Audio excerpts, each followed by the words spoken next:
Assalamualaikum warahmatullahi wabarakatuh. Sebelumnya terima kasih kepada Kang Tete yang udah menyempatkan waktunya buat join bimbel. Untuk pembahasan materi sekarang itu membahas akuntansi keuangan dasar. Dengan pengajarnya itu ada Teh Dwi Nur Cahyani dari angkatan 2019. Jikalau Akang Tete tidak mengerti atau tidak paham, mungkin langsung ditanyain aja ya. Untuk mempersingkat waktu aja, kepada Teh Dwi, dipersilakan untuk memaparkan materinya. Sebelum pemaparan materi, alangkah lebih baiknya berdoa terlebih dahulu. Berdoa menurut kepercayaannya masing-masing dimulai.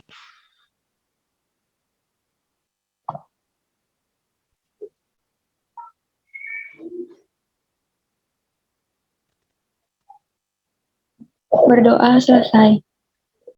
Suara saya terdengar kan?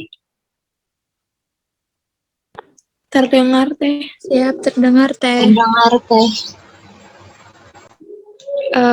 Pembahasan AKD kalian sama Bu Leni udah sampai mana? Sampai jurnal penutup perusahaan dagang. Buat UASnya kalian dikasih tahu sama Bu Leninya sampai materi apa? Lupa Teh, bentar. Ini kan di kalian share screen-nya udah kelihatan kan? Ada Teh.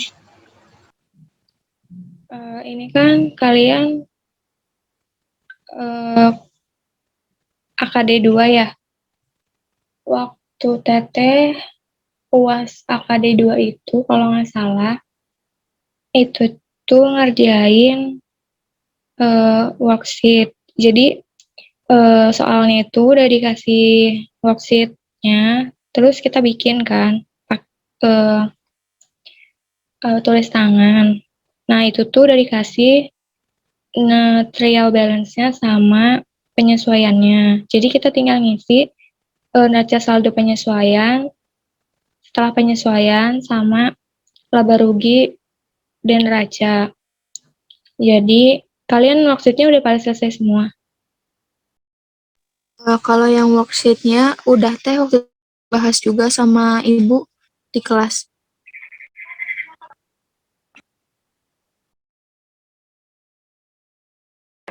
Oke, berarti kalau misalkan gitu worksheet-nya kalian udah pada paham kan? Atau mau diulas lagi? Boleh, mau diulas lagi juga Teh, tapi gimana yang lain? Boleh Teh kalau mau diulas lagi. Worksheet-nya tinggal masukin nominalnya kan ya Teh? Gak apa-apa sih diulas lagi juga. Saya juga lupa. Iya, jadi kan itu worksheet-nya kosong kan, cuman diulas lagi aja, masukin akunnya, masuk kemana gitu. Paling gitu ya, nggak apa-apa kan? Yang penting Boleh, kalian udah boleh. tahu akun-akunnya masuk kemana gitu. Siap. Iya Teh, gak apa-apa. Oke. Kalau di worksheet itu kan cuman ada akun dagang itu tuh akunnya kan banyak ya. Jadi ada akun 1 itu buat aset, harta, akun 2 itu buat kewajiban atau liability, terus yang ketiga itu buat equity, itu tuh ada modal, terus ada price gitu, terus yang keempat itu ada pendapatan, lalu yang kelima itu ada kayak cost of goods sale, itu buat kayak penjualan, lalu yang keenam itu ada expense. Nah, yang expense ini, yang akun 6 ini, akun expense untuk beban-beban operasional. Nah, yang ke-8 itu ada other income. Other income itu kayak untuk pendapatan lain-lain, kayak misalkan pendapatan yang kayak denda, pendapatan komisi atau pendapatan lain-lain biasanya ada. Terus yang ke-9 itu ada other expense. Nah, ini beban lain-lain tuh biasanya kayak beban kerugian atau biasanya banyak sih beban-beban di other expense ini, biasanya kayak beban angkut, kayak beban buat penjualan atau pembelian gitu. Nah, buat akunnya itu biasanya kalau di akun 1 itu biasanya di debit saldo normalnya. Untuk saldo normal akun 2 sampai 4 itu di kredit.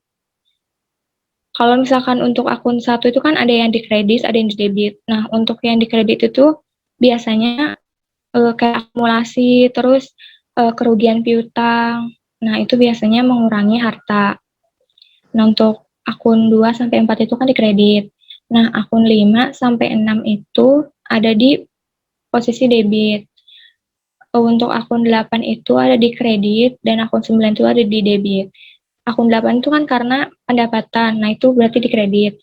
Sedangkan akun yang 9 itu ada di debit karena itu di beban.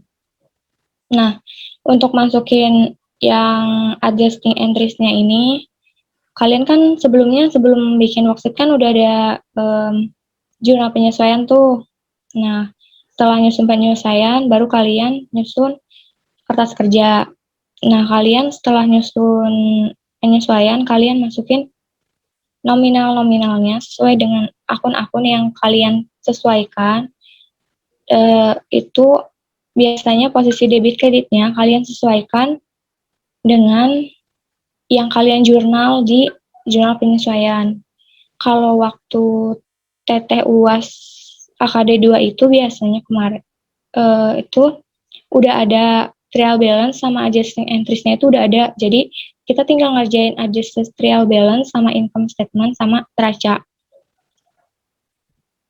Terus kalau yang adjusted trial balance itu kan neraca saldo setelah penyesuaian.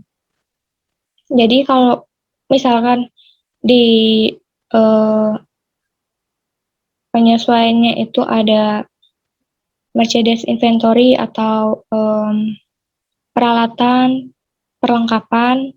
Nah, misalkan perlengkapan di kredit nih, sedangkan kalau perlengkapan kan kalau di debit kan nambah tuh, kalau di kredit kurang. Berarti nanti di neraca saldo setelah penyesuaiannya, kalian kurangin yang dari trial balance sama di penyesuaian, kalian kurangin, nanti kalian masukin di posisi debit. Kalau misalkan penyesuaiannya peralatannya lebih besar daripada peralatan yang ada di trial balance, itu kalian masukinnya nanti di kredit. Jadi itu nanti masuknya ke rugi gitu, karena akun harta yang ada di kredit itu mengurangi harta itu. Kalian masukin, sesuaiin aja sama yang ada di trial balance. Kalau misalkan di trial balance di penyesuaiannya nggak ada transaksi sama sekali, kalian masukinnya dari trial balance. Nah, nanti di income statement biasanya di adjusted trial balance itu balance ya. Kalau di income statement sama di neraca itu beda lagi. Kalau misalkan nggak balance itu jangan kayak nggak balance nih, soalnya kalau misalkan nggak balance tuh berarti nanti ada rugi atau labanya setelah kalian nyusun income statement sama statement of financial position. Nah, di income statement ini kan akunnya akun beban dan pendapatan. Nah, akun beban sama pendapatan kan di sini ada 2 tuh. Akun 6, akun 4, 8 sama 9. Nah, kalian masukin aja, sesuaiin sama posisi debit kreditnya. Nah, kalian masukinnya nominalnya itu dari yang adjusted trial balance, karena itu udah disesuaikan. Jadi udah dikurangin sama yang penyesuaian itu. Kalau kalian masukinnya dari trial balance, itu bakalan ngaco gitu. Terus statement of financial position. Nah, kalau yang ini tuh akun 1 sampai akun 3. It's asset, liability, equity. Nah, itu juga kan posisinya debit kredit itu kan ada besar kecilnya. Nah, itu pasti nggak bakalan balance pas akhirnya. Jadi nanti kalian hitung aja, sesuaiin. Kalau misalkan udah selesai, nanti baru ngitung laba ruginya itu disesuaikan. Jadi income statement itu lebih besarnya itu di bagian pendapatan atau beban. Kalau misalkan bagian pendapatannya lebih gede daripada beban, berarti itu laba. Kalau misalkan pendapatannya lebih kecil daripada beban, itu berarti rugi. Kalau misalkan rugi itu biasanya kurangnya itu ada di bagian pendapatan. Terus kalau misalkan di neracanya itu di bagian debit. Nah, ada yang mau ditanyain dulu? Atau mau lanjut ke laporan keuangan? Insya Allah boleh dilanjut teh. Screen-nya boleh di next.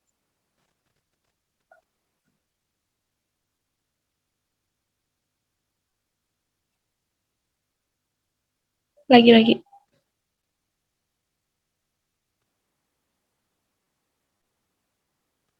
Nah, di sini kan ada income statement. Nah, ada pendapatan. Nah, pendapatan ini ada pendapatan usaha sama pendapatan lain-lain. Nah, nanti pendapatan usaha dan pendapatan lain-lain kalian bisa tambahin, terus nanti di disesuaiin itu pendapatan berapa, terus nanti itu tuh kan ada HPP. Nah, biasanya kalau misalkan itu ada langsung yang penjualan bersih sama ada dikurangi sama HPP. Sebentar. Nih, misalkan di laporan laba rugi perusahaan dagang itu penjualan. Nah, penjualan itu kan pendapatan kan ya. Nah, itu penjualan kalian kurangin sama HPP. HPP itu biasanya isinya akunnya itu ada pembelian, terus beban angkut pembelian, terus retur pembelian sama potongan pembelian. Nah, itu namanya HPP. Kalau misalkan HPP-nya udah ada terserah gitu, akun HPP, nah kalian bisa langsung masukin aja. Jadi penjualan bersihnya dikurangi sama HPP. Nah, itu namanya laba kotor. Nah, setelah laba kotor itu kan kita masih ada beban-beban tuh yang belum dikurangin. Nah, itu ada beban operasi sama beban di luar usaha, yaitu kayak beban bunga, beban administrasi bank, terus beban denda pembayaran, kayak yang telat bayar gitu. Terus ada pendapatan di luar usaha juga kan. Nah, itu kalau untuk beban itu dikurangin dari yang laba kotor itu, terus nanti ditambahin sama yang pendapatan di luar usaha. Lalu nanti dikurangin lagi sama beban di luar usaha. Kalau misalkan kalian mau ditambahin dulu, baru dikurangin dulu. Misalkan laba kotor nih, ditambahin dulu sama pendapatan di luar usaha. Nah, sudah dapat pendapatan di luar usaha, udah dapat jumlahnya itu. Nah, kalian nanti dikurangin sama beban operasi sama beban di luar usaha. Nah, itu namanya laba bersih sebelum pajak. Biasanya kalau misalkan dagang itu ada yang udah mau langsung dihitung sama laba bersih setelah pajak sama ada laba bersih sebelum pajak. Terus kalau misalkan laporan perubahan modal, kalau di dagang itu biasanya laporan laba ditahan. Bisa di next slide-nya.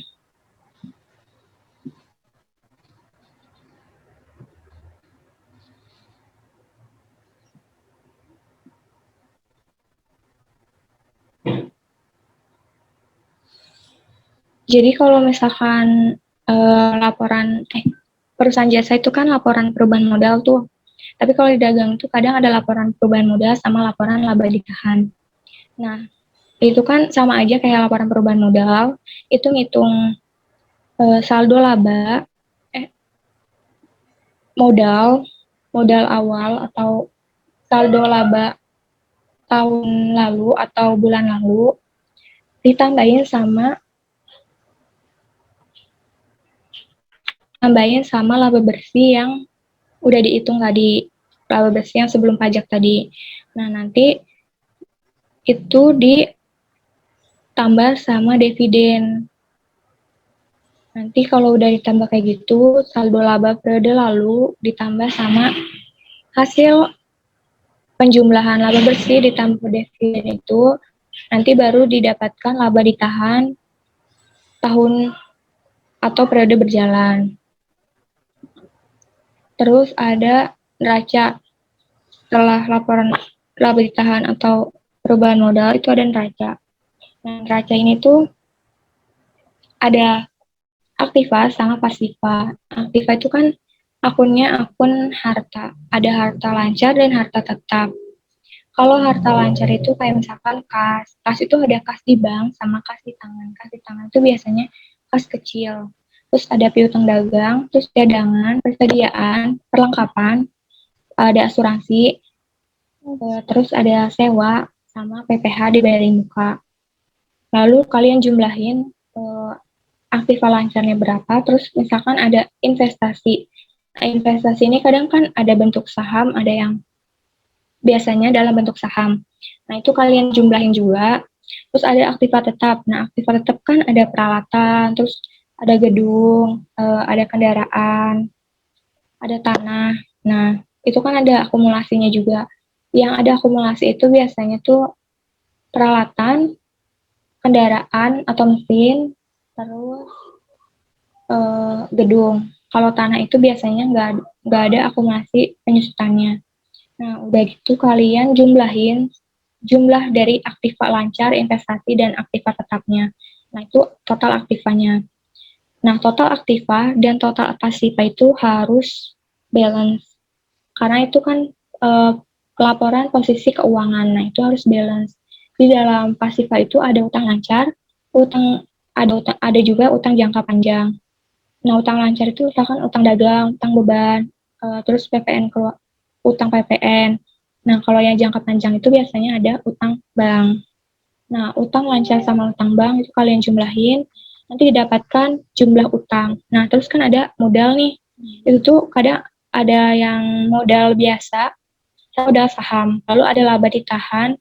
Laba ditahan itu laba yang didapat dari laba atau modal akhir yang didapat dari perubahan modal, laporan perubahan modal sebelum neraca tadi yang udah dihitung. Nah, itu jumlahin jumlah modal, nanti dapat jumlah modal. Kalau misalkan modalnya cuma ada satu, itu kalian tulis aja, nanti baru ditambahin sama jumlah utang tadi. Nah, jadi pasiva itu harus seimbang atau balance antara aktiva dan pasiva. Kalau misalkan nggak balance, itu kalian cari lagi dengan teliti apa sih yang belum kalian masukin, entah itu di bagian pasiva, bagian aktivanya. Terus biasanya kadang ada yang nyusun laporan arus kas, kadang ada yang nggak nyusun gitu. Biasanya cuma sampai neraca. Tapi kalau misalkan dagang biasanya sih ada yang nyusun, ada juga yang enggak. Jadi kalau misalkan laporan arus kas itu kan ada laporan arus kas dari aktivitas operasi sama investasi sama pendanaan. Nah, dari operasi itu tuh kayak misalkan piutang dagang, persediaan, terus perlengkapan, asuransi. Nah, kalau sedangkan investasi itu kayak aktiva tetap perusahaan itu berapa gitu, sama akumulasi penyusutan dari aktiva tetapnya itu. Kalau di laporan arus kas, itu kan yang pertama itu kalian tulis laba bersih nih, laba bersih dari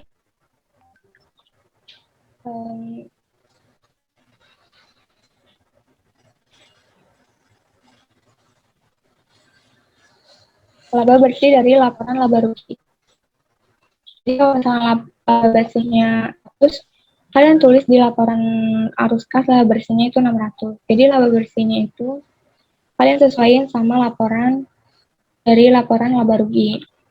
Nah, habis itu kalian hitung arus kas dari aktivitas operasi. Biasanya itu ada piutang dagang, persediaan produk persediaan, mau itu persediaan bahan baku, bahan pembantu, maupun bahan lainnya. Terus ada perlengkapan, baik perlengkapan pabrik ataupun perlengkapan kantor. Terus ada asuransi, terus ada utang dagang, utang PPN, terus PPH 21, utang PPH sama utang beban. Nah, kalau di posisi laporan arus kas, di laporan arus kas itu yang dari aktivitas operasi itu kan ada piutang dagang, itu kan posisinya di debit tuh. Kalau di arus kas itu tuh mengurangi, dikurung, dalam kurung gitu. Sedangkan kalau di utang dagang kan di posisi kredit tuh, nah itu eh, tidak dikurung gitu. Jadi di posisi yang ada di posisi debit pada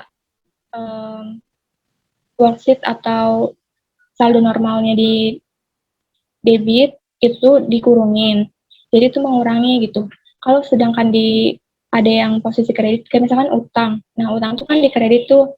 Nah, itu tuh nggak dikurung gitu. Jadi nanti posisi akun yang ada di posisi kredit nanti dikurangin sama akun yang ada di posisi debit. Bukan akun yang posisi di debit dikurangi dengan akun posisi kredit. Nanti didapatkan sudah dijumlah gitu. Semuanya itu dimasukin nanti didapat arus kas dari aktivitas operasi. Nah, arus kas dari aktivitas operasi ini itu mengurangi laba bersih. Itu jadi di dalam kurung gitu.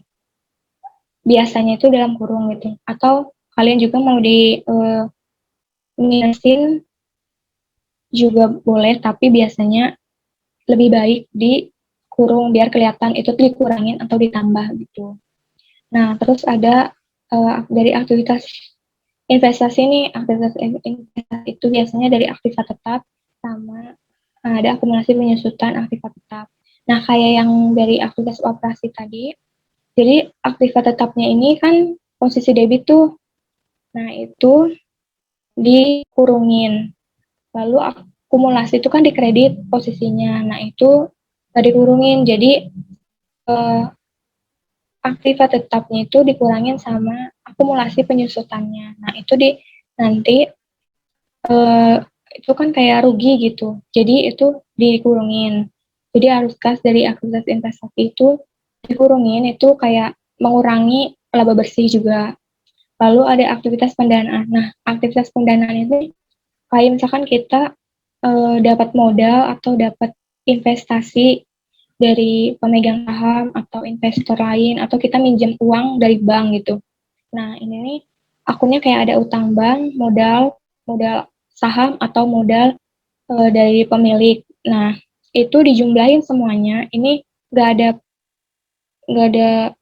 posisi debit kredit karena ini posisinya ada di kredit semua. Dana itu kayak utang bank itu ada di kredit karena walaupun itu menambah utang, tapi kita juga menambah harta kita. Jadi posisi di kredit, jadi itu nggak dikurungin. Nah, modal juga kan di posisi kredit, nah itu nggak dikurungin. Nah, setelah kalian dapetin apa aja pendanaan yang kalian dapatkan di perusahaan itu, kalian tambahin, lalu kalian dapatkan arus kas dari aktivitas pendanaan. Nah, itu menambah laba bersih. Jadi laba bersih kan ada laba bersih itu laba bersih, terus nanti dikurangi dari arus kas dari aktivitas operasi itu berapa, terus dikurangi lagi dari aktivitas investasi itu berapa, terus ditambah sama aktivitas pendanaan. Karena aktivitas pendanaan itu menambah harta kita gitu. Terus nanti adapun total kenaikan kas. Nah, total kenaikan kas ini tuh yang didapatkan dari penjumlahan laba bersih dikurangi dengan aktivitas operasi, investasi, dan ditambah sama aktivitas pendanaan. Nah, adapun saldo kas awal periode. Kalau misalkan saldo kas awal periode itu dari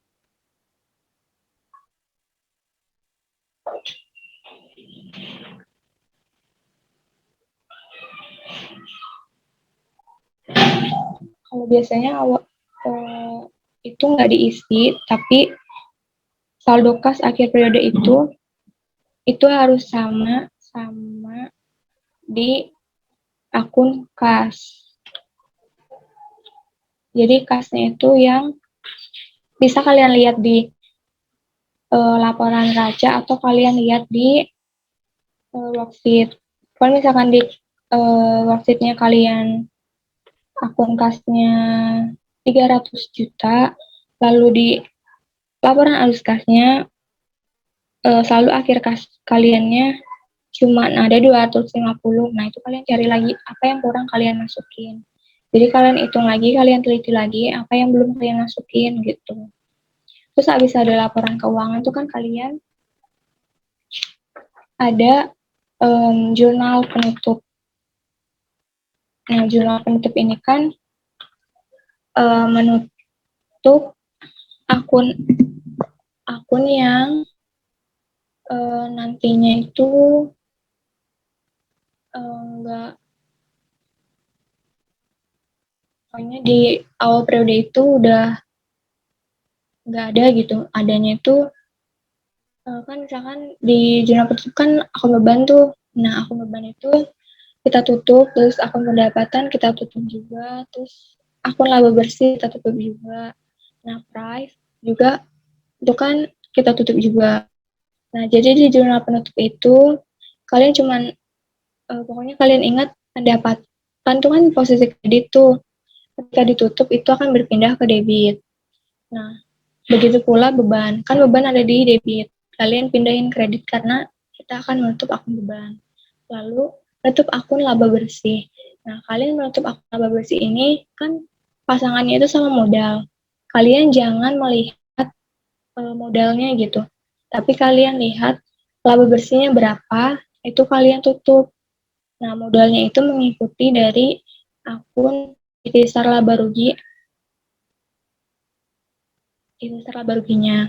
Terus akun drive. Nah, akun drive ini kan pasangannya sama modal nih. Nah, kalian jangan melihat akun modalnya, kalian lihat akun drive-nya. Drive kalian jumlahnya berapa, itulah yang ditutup, bukan menutup akun modal, tapi menutup akun drive. Kalian UASnya dikasih tahu bulan ini sampai mana? Sampai arus kas atau cuma sampai worksheet? Atau ada yang mau ditanyain gitu? Kalau kalian mau nanya atau belum ngerti, tanyain aja.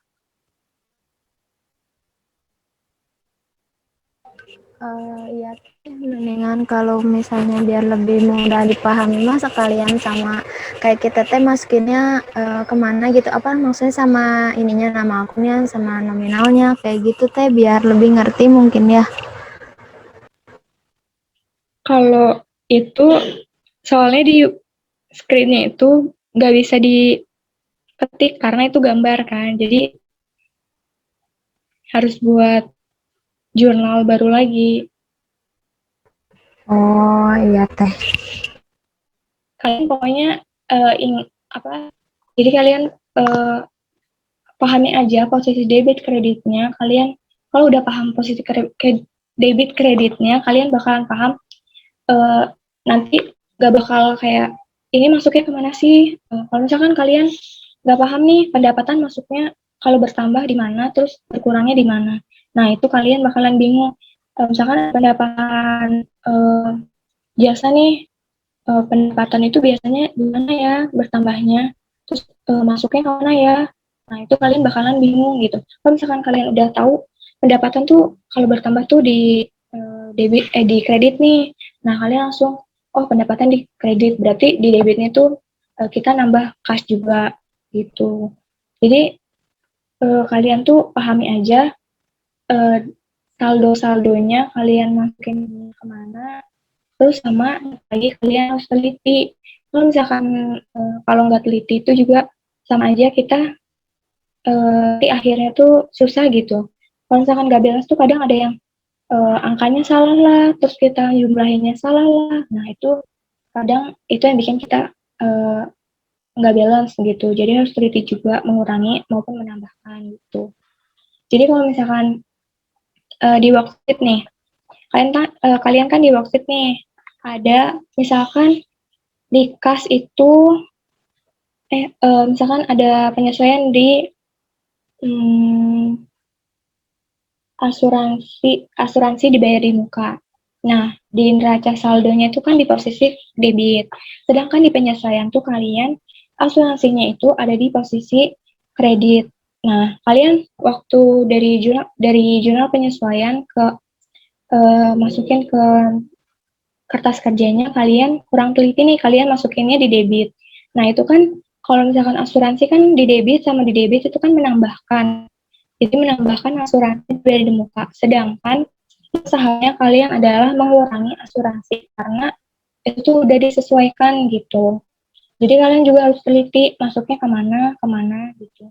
Jadi kalau misalkan kalian nggak teliti, terus kalian juga nggak tahu akun-akunnya masuk kemana, itu sama aja nanti angka-angkanya tuh bakalan beda gitu. Jadi nanti akhirnya yang harusnya balance, kalian nggak balance gitu. Jadi kalau misalkan nggak balance nih, kalau misalkan kalian udah selesai, terus kalian hitung dulu debit kreditnya itu, kalian hitung debitnya berapa, kalian catat dulu debitnya berapa. Terus kalau misalkan udah, nanti kalian hitung kreditnya berapa. Nah, kalian catat dulu, jangan langsung kalian tulis di worksheet. Nah, kalau misalkan kalian langsung kalian tulis dulu di worksheetnya, sedangkan kalian tuh nanti akhirnya nggak balance gitu. Nah, itu bakalan nyoret-nyoret gitu kan. Jadi kerjanya nggak bagus gitu, nggak bersih, banyak coret-coretan. Apalagi kan kalau ini harus pakai pulpen. Nah, kalau satu kan harus pakai pulpen merah gitu kan. Jadi nanti nggak bagus gitu, ada double gitu. Nah, kalian tulis dulu debitnya berapa, hitung debitnya berapa, kalian jumlahin, kalian tulis di kertas kosong atau di lembaran yang nggak kepake, kalian tulis debitnya misalkan ada 200 juta, nah kreditnya misalkan cuma ada 195 juta, nah kalian cari kurangnya itu di mana kreditnya, misalkan kalian salah menjumlahkan atau mengurangi gitu, nah kalian cari lagi di dari neraca saldo sama AJP kalian di mana sih yang kurang gitu. Nah itu kalau dari Teteh saran kayak gitu ya, soalnya kalau misalkan lagi ujian atau lagi latihan gitu kan kadang suka lama gitu, apalagi kan banyak gitu kan, jadi kalian seenggaknya tenang terus teliti gitu.